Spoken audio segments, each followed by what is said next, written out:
Hey everyone, and welcome to another deep dive. Today we're all about mastering spoken English. Yeah, it's going to be a good one. We're going to be taking all of the best advice from a really practical guide we found, Lots of great tips in there. and we'll walk you through some really cool techniques for just becoming more fluent. Yeah, more fluent and also more confident when you speak. Exactly. And we're even going to look at some methods for like rewiring your brain to actually think in English. That's important. So you can ditch that whole translate in your head thing. Takes way too long. Seriously. Yeah. Okay, but before we get too far ahead of ourselves. Yeah, let's take a step back. Our guide really emphasizes how important goal setting is. I think that's a great place to start. It's like you wouldn't start a road trip without knowing your destination, right? Exactly. So, in this case, it's all about asking yourself, why do I actually want to get better at spoken English? Yeah, like what's the real motivation? Is it for work? Is it for travel? Is it just to expand your horizons? Yeah, maybe you want to be able to connect with more people. There are so many different reasons. I know that I definitely struggled. Oh, yeah. Oh, yeah. I mean, I remember this one time I was trying to order food at a restaurant in Italy, Oh, no. and my Italian was non-existent, Of course. and my English wasn't much better. I feel like we've all been there at some point. For sure. Yeah. But it's like, having that clear goal in mind helps you focus your practice. Totally. It's like having a personal trainer at the gym. Right. You know what you're working towards. So you're not just wandering around aimlessly. Exactly. Mm-hmm. All right, so we've got our goals set, we're motivated, but how do we actually start? Well, our guide is a big believer in the power of routine. Oh, yeah. Routine is key. Even just 30 minutes a day. Can make a huge difference over time. It really can. But the challenge is... Is keeping things fresh. Yeah, exactly. I mean, nobody wants to do the same boring exercises every single day. Right. So, any tips for avoiding that kind of burnout? Well, I think variety is key. Okay, so mix it up a bit. Absolutely. So one day you might practice having a conversation with a language partner. Okay, that sounds fun. The next day you could read aloud from a favorite book. Or even like a comic book. Anything that you find enjoyable and engaging. Keep it light. Exactly. And you could even try listening exercises with podcasts or music. Ooh, podcasts. That's a good one. There are so many options out there. Okay, so we're building that routine, Yeah. but there's one thing that I've always struggled with. What's that?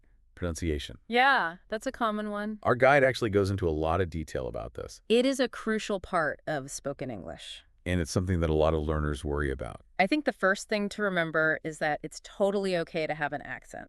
Oh yeah, you don't have to sound like a native speaker. Exactly. What matters most is being clear and confident. As long as people can understand you. That's what counts. That makes me feel a lot better because I used to stress so much about sounding perfect. I think we've all been there. So what are some good tools or techniques for improving pronunciation? Well, online dictionaries with audio pronunciations are great. So you can actually hear how the words should be pronounced. Exactly. You can also explore the International Phonetic Alphabet, or IPA. That sounds a bit intimidating. It might sound a little technical, but it's basically a visual representation of sounds. So it helps you understand how to make those sounds correctly. And don't underestimate the power of recording yourself speaking. Oh, yeah, that's a good one. And then compare your pronunciation to a native speaker. Like you're your own pronunciation coach. Exactly. You can really pinpoint areas to work on. That's a great tip, all right? Right. So we're working on pronunciation, but what about expanding our vocabulary? Yes. The never-ending quest for new words. It can feel a bit overwhelming. It definitely can, but the key is to start with the essentials. Okay, so like what kind of words are we talking about? Think about everyday vocabulary greetings. Okay. Basic phrases for shopping, travel, ordering food. So the stuff you use all the time. Those are your building blocks. Got it. Once you have those down, you can start branching out. I love using flashcards for learning new words. Yeah, flashcards are a classic. It's fun, and it helps me remember them. But our guide also talks about the importance of context. That's so important. Learning new words in isolation isn't as effective. It's much better to see and hear those words being used in real-life situations. Right, so you can actually understand how they're used. Exactly. So make sentences with your new words, tell stories, try to use them in your practice conversations. Oh, that reminds me of another technique I've heard of called spaced repetition. Oh, yeah. Tell me about that. It's basically using flashcards, but you review words at increasing intervals. So you're constantly reinforcing what you've learned. Yeah, that's like a workout for your brain. Helps you move those words from short-term to long-term memory. Okay, so we've covered pronunciation, We've covered vocabulary, but what about actually having conversations? That's the ultimate goal, right? It is, but it can be nerve-wracking. I know what you mean, but our guide has some great suggestions. Like what? Well, one technique is role-playing. Oh, like practicing different scenarios. Exactly. So imagine yourself ordering food at a restaurant, Okay, they could do that. or asking for directions, or making a phone call. Those are all things I need to be able to do. By practicing these situations beforehand, you'll feel more prepared and confident when you encounter them in real life. It's like a dress rehearsal. Exactly. And there are also some amazing resources available online. Oh yeah, like what? Well, language exchange apps are great for connecting with native speakers. So you can practice having real conversations. You can also join online or local English-speaking groups. More real-world practice. Nothing beats that. Speaking of real-world practice, our guide also talks about some really interesting advanced techniques. Oh yeah, those are my favorites. One that really caught my eye is called shadowing.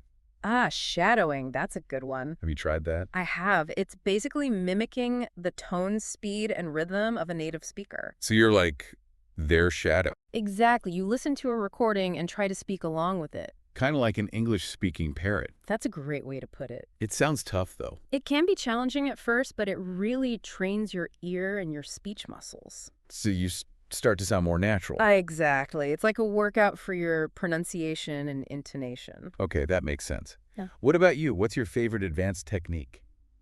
I'm a big fan of self-talk. Self-talk. It's all about narrating your daily activities in English. So you're basically talking to yourself in English. Yeah, but the goal is to get comfortable thinking in the language. So you're not constantly translating in your head. Exactly. It's like bridging the gap between thinking and speaking. I like that. So shadowing and self-talk are two great ways to really level up your spoken English. And the best thing is there's no one right way to practice. It's all about finding what works for you. And what you enjoy. Exactly.